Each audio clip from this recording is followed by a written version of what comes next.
I was asked to talk about the divide of communication between parents and children. And this session was originally meant to be something directed at parents. But now that this is a combined session, inshallah ta'ala, hopefully it will be of benefit to both audiences. I'll share with you in the very beginning an advice my teacher gave me. My teacher, Dr. Abdul Samia, gave me some advice.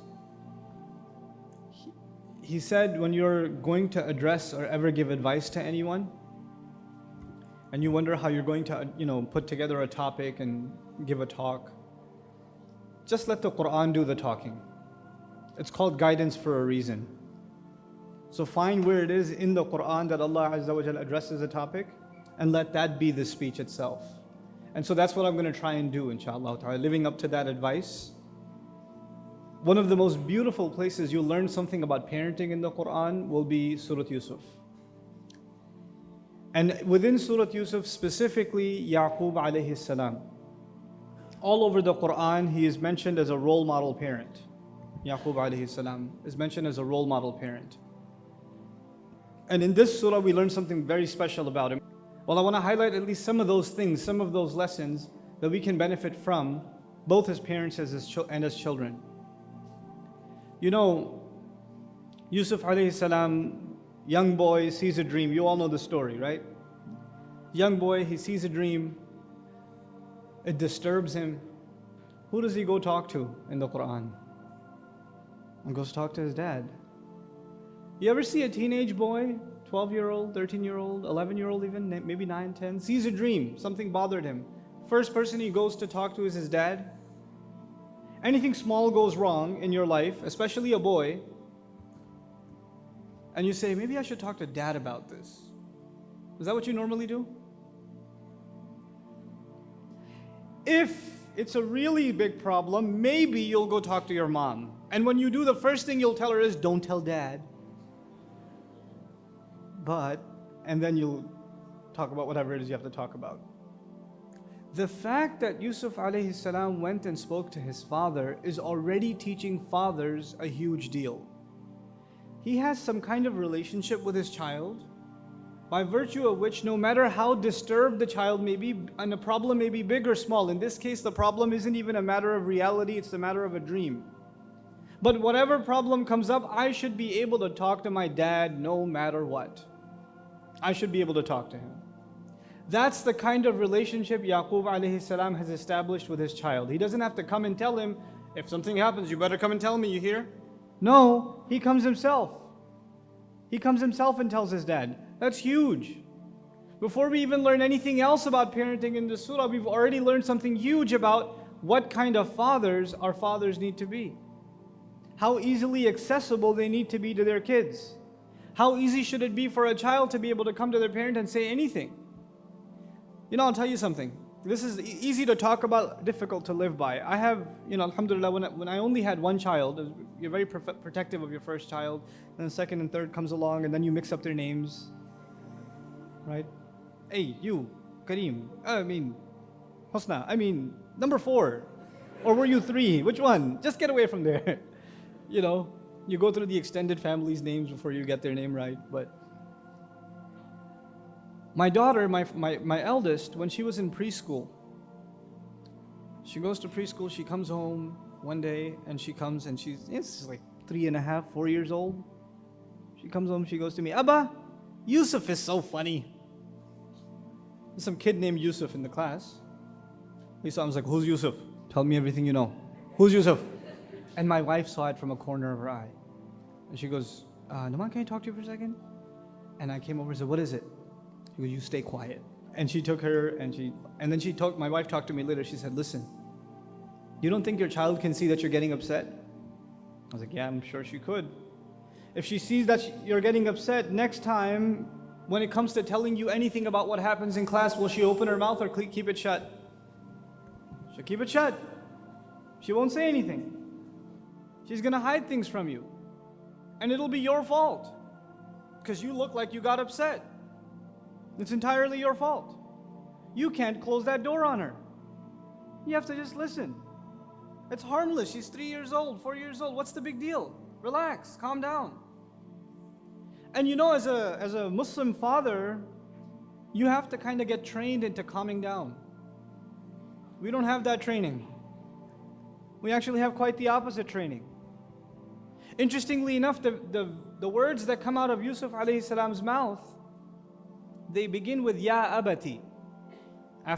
So he's about to tell his dad the dream, and he uses the words Ya Abati. Now in Arabic, if you say Ya Abi, it's a sign of you're addressing your father. When you say Ya Abati and you add that ta that you hear, it's a show of respect. Oh, my noble father, my respected father, my beloved father, Dad, I love you. It's like these terms of respect have been added just by that ta when he addresses his dad. What we're learning is not only is his child ready to communicate with him at any point, at the same time he's also extremely respectful. And that's at the same time it's a compliment to the child, but at the same time it's a compliment to the father. What kind of father communicates openly with his child and at the same time maintains a relationship of respect? Because you know, when you get very frank with kids, what happens? They run all over you. They'll run all over you and they become too casual. And then you have to become strict because you say, I should be strict because that way they'll show me respect. If you come from where I come from, Pakistan, there's one way to get respect. If you're a father, be as harsh and as mean, as nasty as you possibly can be, and that is the way you get respect. You never hear your name said nicely. If your name is Abdullah, you don't never hear dad say, Abdullah, could you come here? Abdullah! And you better show up looking all scared. You can't smile. If you're smiling at your dad, you're like, what? What is this? What are you looking at? Being angry, whether you're, and by the way, this isn't just for Pakistanis, even though we're awesome at it. Right? It's parents all over. Muslim parents are generally very harsh. And they think that's what you're supposed to be. You're supposed to be disciplinaries. Especially the father should be tough. So when he walks into the house, there should be absolute silence. Everybody should drop what they're doing. Dad's here. You know? Like everything's going well in the house. Everybody's playing around. Things are happening. And Dad's in the driveway. Huh? Sit still. Don't look around. You know, there's that culture. What Yaqub alayhi salam is teaching us is the opposite. This child is most comfortable talking to his father. Even about a dream. Even about a dream. And when he addresses him, he commands this respect. What I'm trying to get at is, we thought the formula for getting respect from your kids is being harsh and mean. Being loud. Being scary. That would be the way I will get the respect of my kids. Maybe that worked in Pakistan. Maybe that worked in Cairo. Maybe that worked in Palestine. Maybe that worked in Syria and in Bangladesh. It ain't working here. This here is America. It ain't working here. And you've already tried it and it hasn't worked. And then you come to the imam and say, my teenage boy doesn't listen to me. What should I do? What you should do is realize where you live. First of all, seriously. You're in a culture where your kids go to school. Your kids go to school and they go with other non-Muslim children who, when they address their mom, they don't say mom, they say Samantha, come here. That's what they do. It's normal for them. That's normal for them. And your kids go to school with other children who, when they're talking about their father, say, my dad, man, he's so weird. That's the nicest thing they'll say, by the way. That's not the bad stuff yet. And kids talk about their parents just like they're talking about some idiot. Seriously, that's what they hear all the time. And then you have our children, the parents here, many of you have funny accents, at least to your kids. It sounds funny, it sounds weird,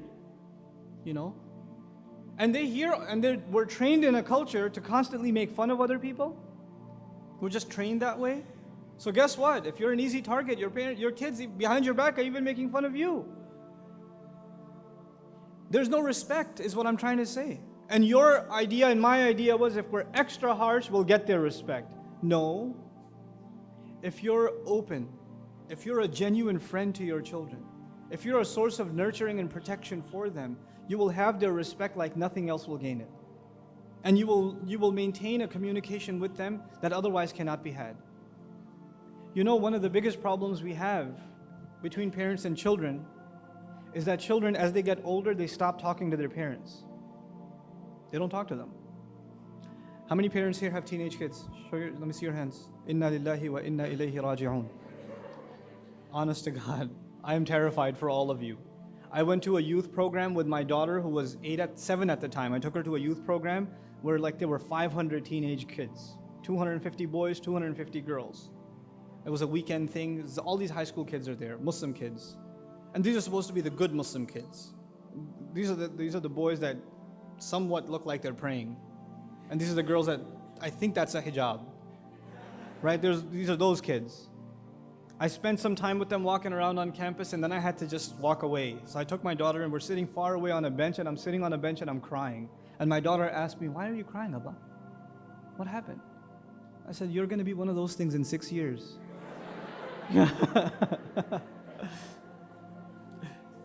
I'm not going to be like that. Yeah, you are. Yeah.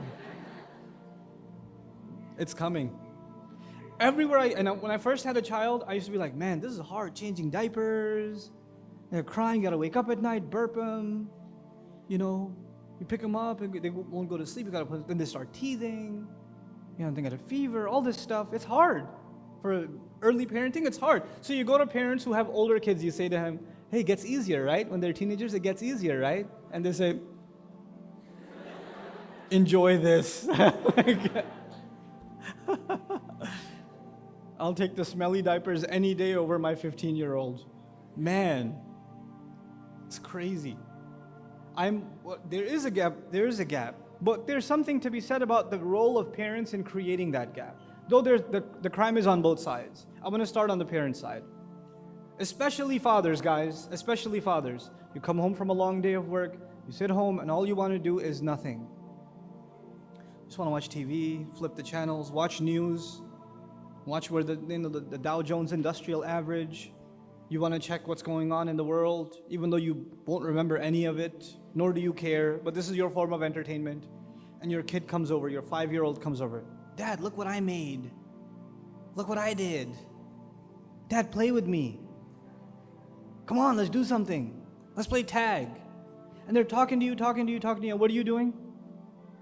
Could you leave me alone? I'm trying to watch the news. And you'll call his mom. Hey, Fatima, can you get rid of him, please? I just came home from work. I need some peace. I don't need to hear this. Don't you have toys I bought you? Go play with those. Same child, 10 years later, he's 15 years old, and you're picking him up from school, and you say, so, son, how was your day? I don't know. What'd you do? I don't know. Did you talk to any friends? Maybe. Where are you going to go later? Somewhere. What are you going to do? I don't know. They won't talk to you. And then you come tell the imam, my kid doesn't talk to me. Yeah, you didn't talk to him. You didn't talk to him all this time. You didn't have time. You didn't create a relationship first. How is it going to just come out of nowhere? It doesn't. And those are the ages, by the way, 10, 11, 12, 13. Those are the critical ages. At those ages, before then, children are most obsessed with making their parents proud. Doesn't even matter what religion you're from. This is just pure child psychology. Young children just want to make their parents proud. They want to show their parents what they've done. The biggest source of influence to them is their parents. Not in my household. I shave my son's head and I say, that looks cool, I'll do it myself. So it's the other way. But usually kids want to be like their parents. They want to do everything their parents do. If I'm sitting there typing on a laptop, I'll tell even my 2-year-old, I'll give him a toy, he'll leave that alone. He wants to type on the laptop. Why? Because Abba's doing it. They want to be like you. But that changes as they get to a certain age. Now they want to be like their other friends. And more importantly, they want to be nothing like you. They want to be the exact opposite of everything you are. They go through that phase. They're getting into a dangerous age. And that critical age, if you didn't already have a very open, friendly, clear, transparent, loving relationship, if that wasn't already there, you're in for some serious trouble.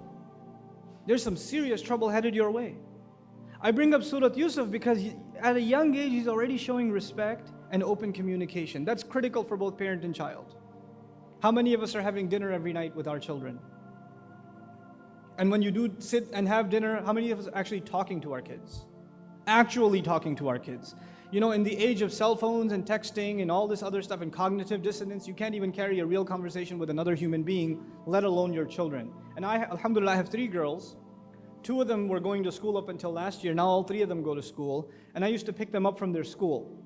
Do you know how much girls talk? It's Energizer Bunny's got nothing on girls. They could talk and talk and talk and talk. You could fall asleep, you wake up, they're still talking to you. They're still talking to you. They don't stop. And so I'm picking them up from school, and Waliya starts telling me, how about, you know what happened today? My hair clip fell out. My hair clip, the purple one fell out, but the pink one was still there. When the purple one fell out, my friend said, hey, your purple one fell down. Pick it up. So I picked it up. I said, it's a little dirty. It's not that dirty. Then I cleaned it up a little bit. When I put it back on, I didn't get on the right way. So I took the purple one off and the pink one off too. And then my friend helped me put it back on. And you know what I should do at this point? I should say, yeah. Like I'm totally zoned out, not listening. But actually, I have to make it a conscious effort to actually listen and say, so what happened to the pink one then? What about the purple? I have to actually listen. Because you know, and if you're not listening, your kids know. Your kids know. Especially girls, they're really sharp. They pick it up. Like I said, blah, blah, blah, blah, blah. And you're going to say, they'll throw in, can I have $50? It's happened to me. I've caught myself. Right? It'll happen. It'll happen. But we have to become good listeners, especially the fathers. Especially the fathers. The moms, naturally, Allah has given them certain gifts. Like parenting comes more naturally to a mother. Allah has given her that gift. He just makes her nurturing, soft, caring, concerned. Just naturally. Fathers have to work on it. You're sitting at home, your child falls down. Who gets up immediately? Oh, mera bacha ho gaya, ho gaya. Who does that? The father? The father's sitting there, pick yourself up, child. In Urdu, say, kuch nahi hua. Chalo, usko baad hai. Dust it off. Nothing.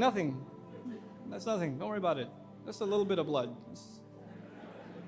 The mom will go crazy. It's natural to her. I'm telling the fathers here, if we want our children to be raised in Islam, the first thing we need to be is their best friend. And that takes work. It takes serious work. Parents here, fathers here, you guys have to get in shape. I'm serious, you have to get in shape. Not for yourself, for your kids. You come home, your kids want to play with you, and you just, Abba, pick me up, throw me around, do this, you do a little bit of that, and you're like, Abba's gotta lie down, hold on. You know, that's not how you raise kids. Taking our kids hiking, playing sports with them, taking them to the backyard. Even if they're playing video games, play video games with them. Play with them. Play the Wii with them. Bowl with them. I don't care. Just do stuff with your kids. It's a critical part of opening barriers. So they can talk to you about anything. Because I'm telling you, when they reach a certain age, the need to talk to someone will always be there. You would rather that person be you, not some non-Muslim friend who will give non-Muslim kinds of advice. You would rather that be yourself. You don't want to discover your child has developed another personality later on in life because you never talked to them, and eventually you actually engaged in a conversation and you realize, whoa, this is a different person. Who are you? You've been living under my house all these years? When did this happen? Oh, it done been happened, Daddy. It been happened. You just never knew. You were busy. You were busy. You have to make special time for your children. It has to be just their time. And if you have multiple kids, you have to go out of your way to make sure each child gets individual attention and time from you. No one else, you. No toys, no gadgets, no nothing. Just you. It has to be there. It's absolutely critical. Now let's talk about what Yusuf alayhi salam said. What did he tell his dad? إِنِّي رَأَيْتُ أَحَدَ عَشَرَ كَوْكَبًا وَالشَّمْسَ وَالْقَمَرَ رَأَيْتُهُمْ لِي سَاجِدِينَ. The translation says, I saw 11 stars, the sun and the moon. I saw them making sajda to me. There's so much missed in that translation. First of all, he mentions the verb I saw twice. He says, I saw 11 stars, the sun and the moon. Then he stops and he starts over again. He says, I saw. Have you ever seen a child who's reluctant to tell you what happened in the playground? They come home dirty, or some other kid's crying. What happened?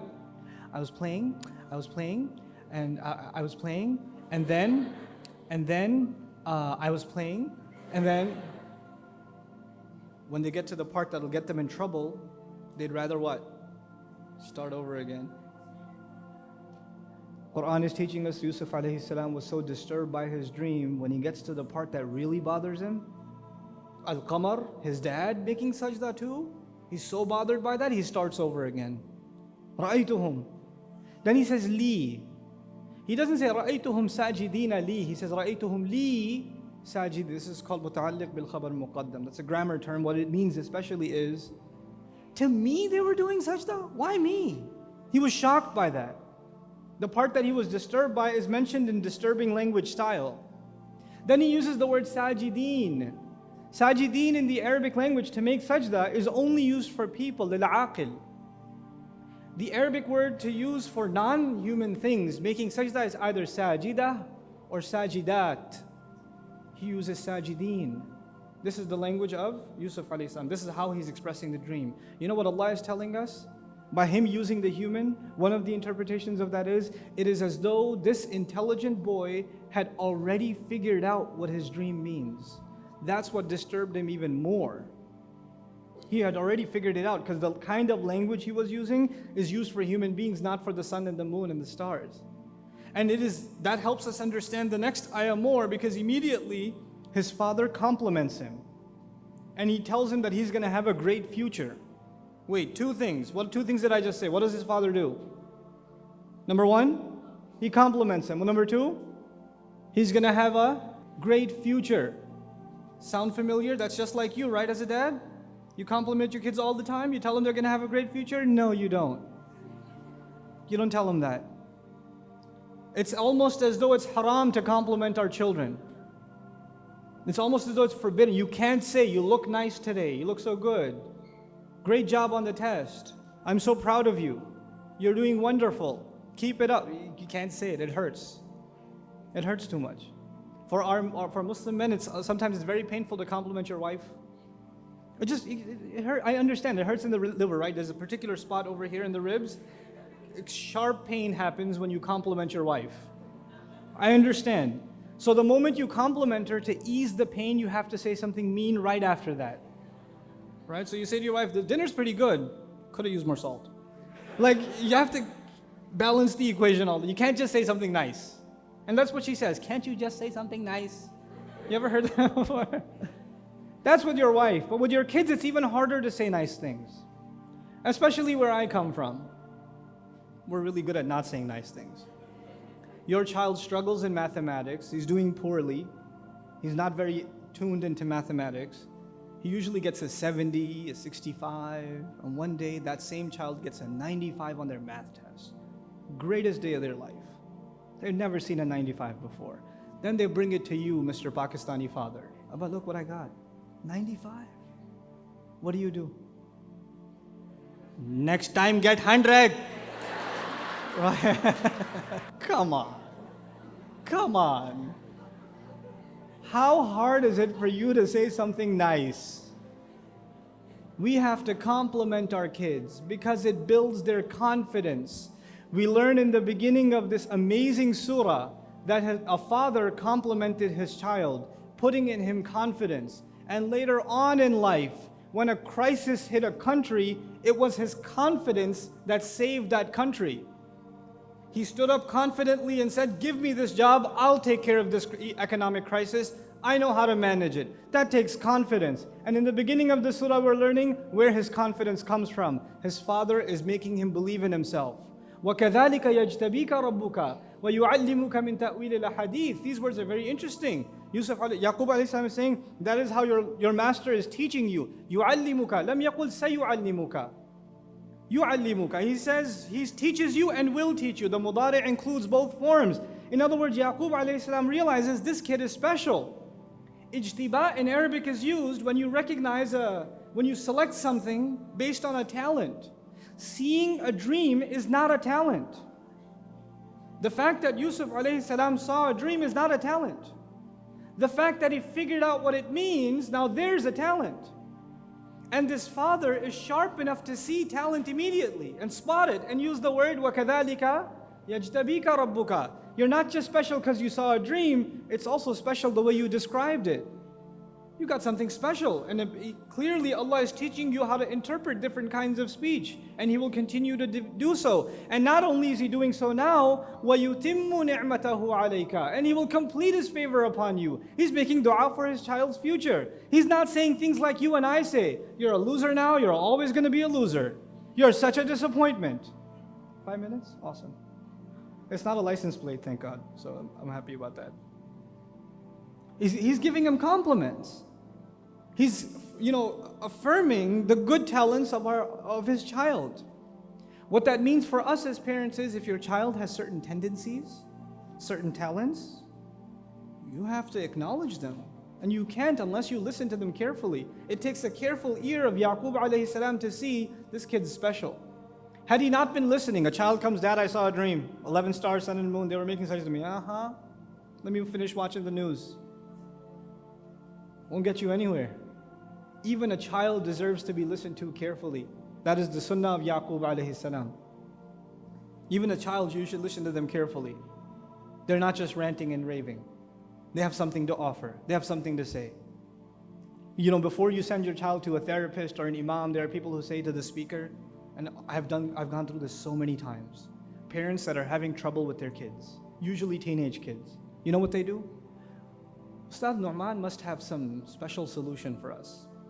So they'll grab their teenage boy or girl, bring them up to the stage, and say, Brother Nouman, can we have a minute of your time? Yes.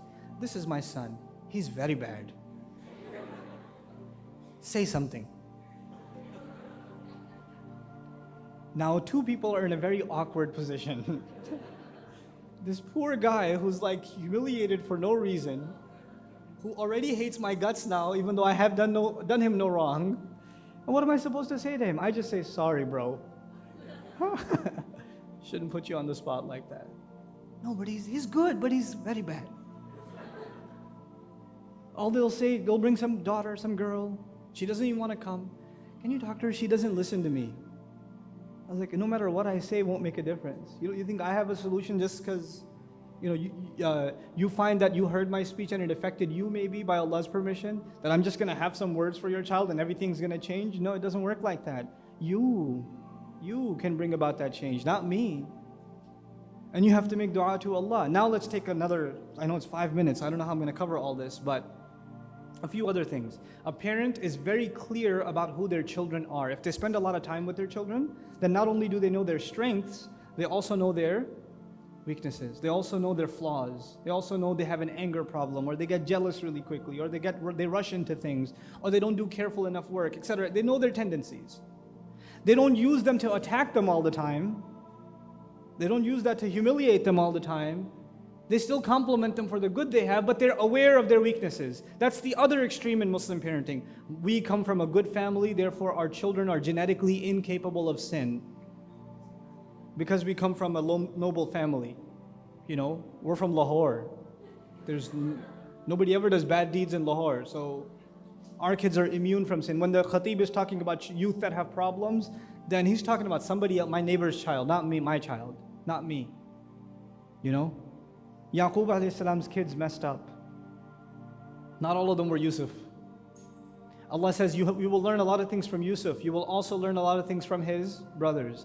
لَقَدْ كَانَ فِي يُوسُفَ وَإِخْوَتِهِ آيَاتٌ لِلسَّائِلِينَ. It's incredible. Allah says in Yusuf and his brothers there are many lessons, many signs for people who ask. From the successful example of a child and the unsuccessful example of children, both of them are very important for us to learn how to be parents. This is counseling from Allah. Last comment I'll make with you. You can do everything you can as a parent. You can communicate clearly, you can be merciful, you can be kind, you can try to provide a good religious education, you can be concerned, you can make sincere dua to Allah. You can be a parent like the likes of Yaqub alayhi salam. May Allah make us all like that. Good parents like Yaqub alayhi salam. But that does not guarantee that your child, when they are no longer a child, when they are an adult, that does not guarantee that they will commit themselves to guidance. You don't have that in your hands. Guidance is not in the hands of parents. Guidance is in the hands of Allah. You can do everything you can. You can even be Yaqub alayhi salam, who is the son of Ishaq, who is the son of Ibrahim alayhi salam, and you can still have messed up kids who do some pretty bad stuff. And they did. So I'm saying to you, just because you put in your effort does not mean guidance is guaranteed for our children. A point comes where even Luqman has to tell his son, and we understand that Luqman radiallahu anhu would have been an amazing father. He still has to tell his son, Ya bunayya la tushrik billahi inna shirka la dhulmun azim. Yaqub alayhi salam, his children have already made tawbah. You know, at the end of the story, they made tawbah. Everything was good. Everything was good in the hood, basically. He's about to die, and he's still not sure whether they will be guided or not. So he says, "Ma ta'buduna min ba'di? Am kuntum shuhada idh hadara Yaqub al-maut? Idh qala li banihi ma ta'buduna min ba'di?" Were you around when death presented itself to Yaqub? What did he say? What are you going to worship after I'm gone? I'm not sure. You better, because you're on your own at that point. You're on your own. Rasulullah sallallahu alayhi wa sallam tells Fatima radiallahu anha, Ya Fatima bintu Muhammad, ittaqillah, fa inni la amliku laki min Allahi shay'a. You should have taqwa of Allah. I will have no authority for you before Allah. You're on your own when it comes to guidance. We have to instill that into our kids. That's a critical teaching that we have to first internalize ourselves and instill it into our children. In regards to this conversation, the patience of parents. This is probably one of the most important points I think I can make. I haven't been tested with this yet, but I'm sure I will be as my children get older. Some of you are being tested with this already. Your children, as they become teenagers, they start turning into monsters. They talk back. They roll their eyes. They say obnoxious things. They speak under their breath. You tell them, did you finish your homework? I don't know. What'd you say? Nothing. I heard you say something. You're always telling me something. I'm not lying. I didn't say anything. Right? They become so epic in their emotions. Can I go over? Can I go to their house for a sleepover? No, you can't. You never let me do anything, ever. I've never been happy in my life because of you. They become really epic. They're like these monsters living in your house. Like you're almost afraid to talk to them. Like if you talk to them, they'll explode. Zainab, why? But you know what? At that point, as they start getting older and older and older, they become more and more independent. I'm talking to the parents for a second. You used to change their diaper. You used to put food in their mouth. You used to burp them. You used to clean them. You used to feed them. You used to clothe them. They didn't decide what color clothes they'll wear or what size diaper they'll put on. You did that for them. They were completely under your control, completely. And then as the years go by, you lose a little bit of control, then you lose a little more control, then you lose a little more control, then you say you will go to that college and say, no, I won't, I'm going to go to that college. You're going to do this major? No, I won't, I want to do that major. You're going to marry her? No, I'm not, I'm going to marry her. Okay, once you get married, get a job here? No, I won't, I'm going to go get a job there. I'm going to live here. I'm going to name my kids this. You start losing control as they get older. And when that happens, you feel angry. How disrespectful my children are. They don't listen to me. They don't listen to me. You know, at that point, I want you to appreciate something. Especially with rebellious kids. First of all, there's a time you have to learn to let go. They're adults. You shouldn't try to control their life. When they get married, leave them alone. Be nice to them. Be nice to your family. Be nice to your son. Be nice to his wife. Just let them live their life. Don't invade their life. You're not going to bring any good out of it. You're miserable and you're making them miserable. Don't do it. Let them be at peace. Don't interfere with how she is as a mother. Leave her alone. Just let her be. Let her breathe. And and on the other hand, of course, to balance the equation, sometimes the husband will not give the rights of the parents, and just for the sake of the wife says, don't go to your parents' house, and he says, I won't go. No, men have to balance all of these things. But this conversation is particularly about parents who don't know when to put the brakes on and let go a little bit. You have to let go for the sake of your children.